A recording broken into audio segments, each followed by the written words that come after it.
What's up, Chat Sports family? Join the Noti Gang. Hit the subscribe button. That way you don't miss any NFL, NBA, college football videos that we drop here. And then turn on the notification bell. It literally looks like this bell. You click the top of it, click all. That way you get a message right to your cell phone. Hopefully it's an Apple and not an Android. That Chat Sports just dropped a video. Be one of the very first person to comment. Join the Noti Gang.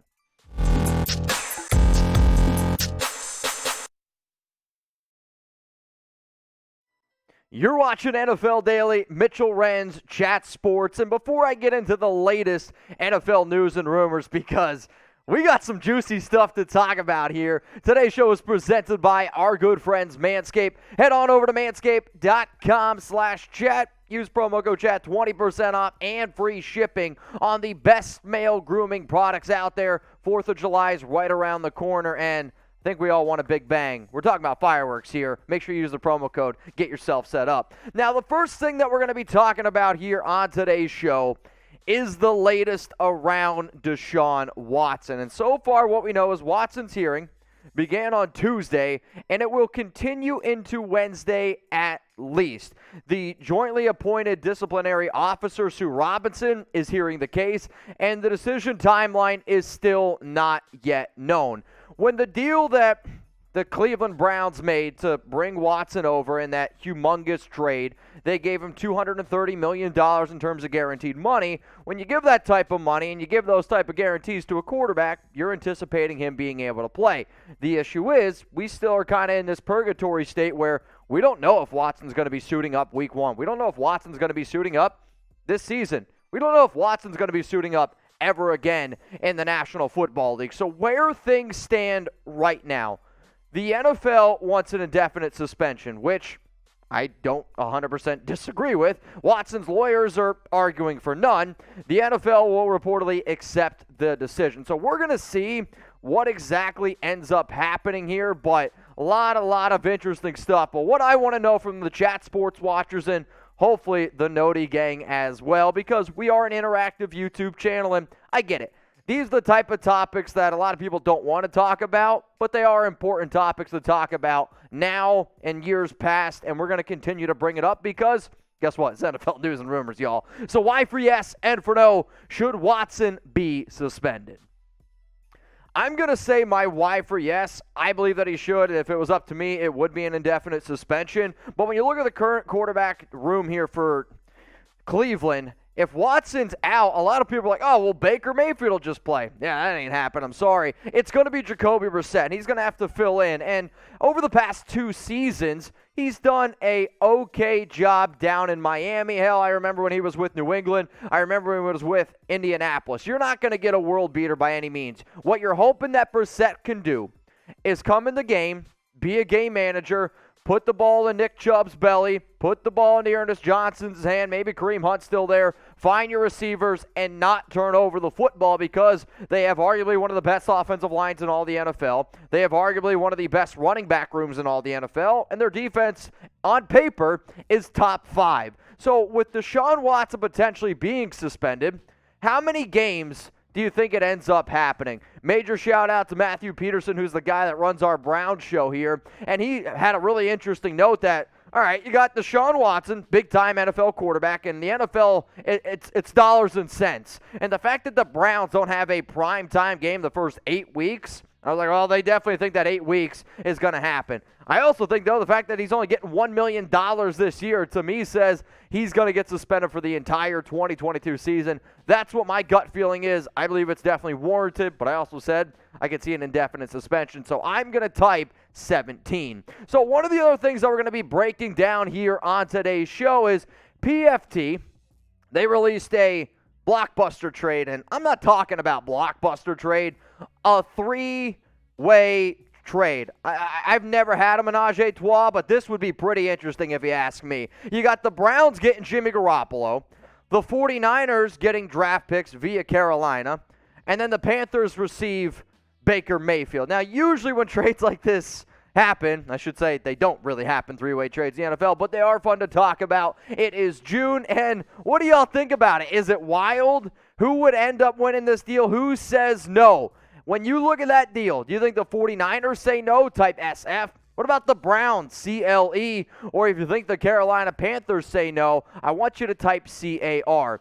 Before we get into a bold prediction around Baker Mayfield, today's show is presented by our good friends over at Manscaped. And I'm all about deals.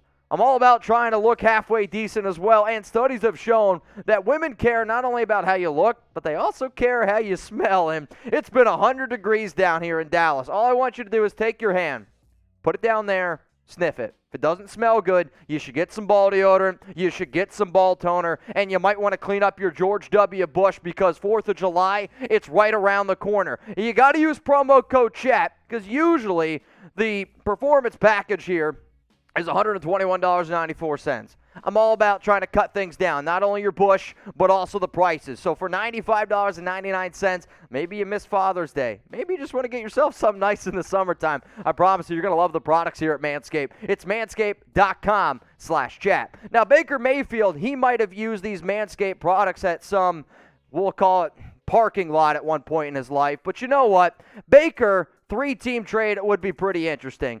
Baker was not interested in possibly the returning of the Browns, and he literally said that both sides want to move on, which it should surprise nobody.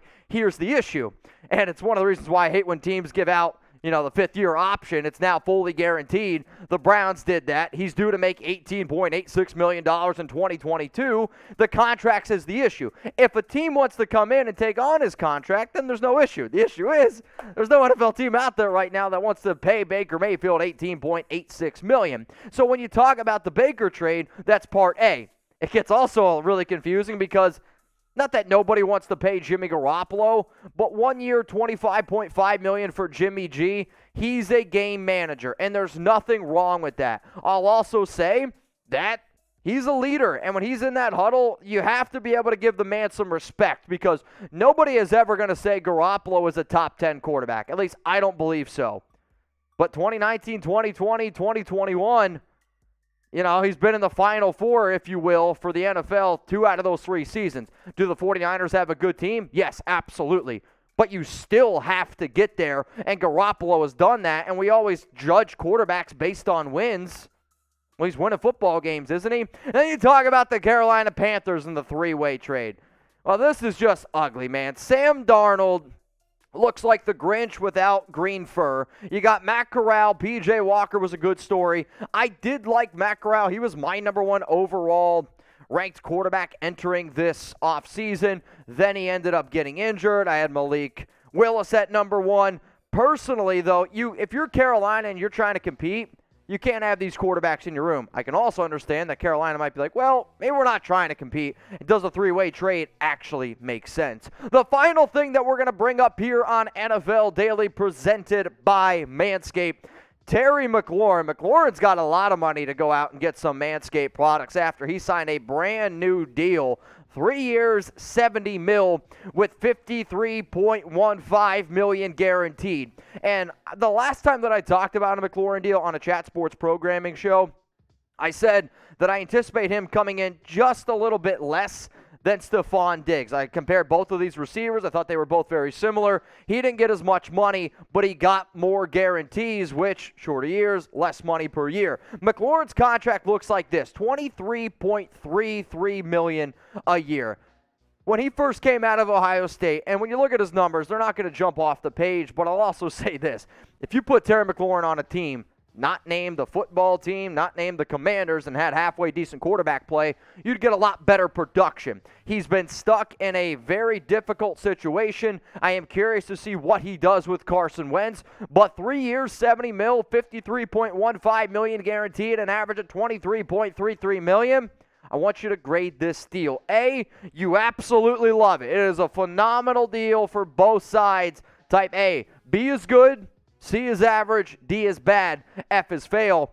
I'm going to pat myself on the back, and I'm going to give myself an A because I think it's an A grade for Terry. I think it's an A grade for the Washington Commanders, and I'm going to give myself an A because I said it was going to be right underneath Stephon Diggs, who's making $24 million per year, but he signed, I believe it was a 4-year, $96 million deal. McLaurin, shorter years, 3 years, $70 million. So overall, you see a player who's finally getting paid. What also usually happens in the NFL is the good old domino effect. When receivers get paid or any player gets paid, sometimes other top younger players nudge their agents a little bit, nudge their team and say, hey, it's my turn now. And DK Metcalf has continued to make the headlines around young 24-year-old receiver, unbelievably physical specimen. The report is an expectation that the Seahawks will get a deal done with Metcalf. But we've been talking about this for a very, very long time. Now, maybe DK's like, all right, we're going to let some of these other deals happen because then I end up making more money. But if I'm in the DK camp and I'm in the Deebo Samuel camp, I kind of want, if I'm the team, to get a deal done before, like if I'm the Seahawks, I want to get a DK Metcalf deal done before the 49ers potentially get a deal done with Deebo. But if I'm DK, I want Deebo to get a done deal first because then I believe I make more money. In terms of the 49ers' latest around star wide receiver and just ultimate utility player, Deebo Samuel, more optimism on a huge deal for Samuel with the Niners. Now, when the first story started coming out that the 49ers might not pay him, you see Deebo saying that he wants to trade, he's in the club. People are like, hey, you going to stay with the 49ers? He's like, nah, man, I ain't going to do that. I am a believer that Shanahan is a very intelligent coach. I am in the belief that John Lynch is a great general manager. And yes, Deebo has dealt with some injuries in the past. But if you want to build this team, you're in win-now mode, you can't let Deebo go. So who do y'all think ends up getting the bag first? Is it going to be DK Metcalf type DK? Or if you believe it's Deebo Samuel type those DSs. Before you leave today's show, if you made it this far in the end, I guess that means you think that I'm a halfway decent dude. We are doing more videos over on Local, so please check it out, locals.com. If you're a diehard Raider fan, I give you guys 2 exclusive videos, an extra live show every week. I dare you, scan that QR code, but only if you're a diehard Raiders fan.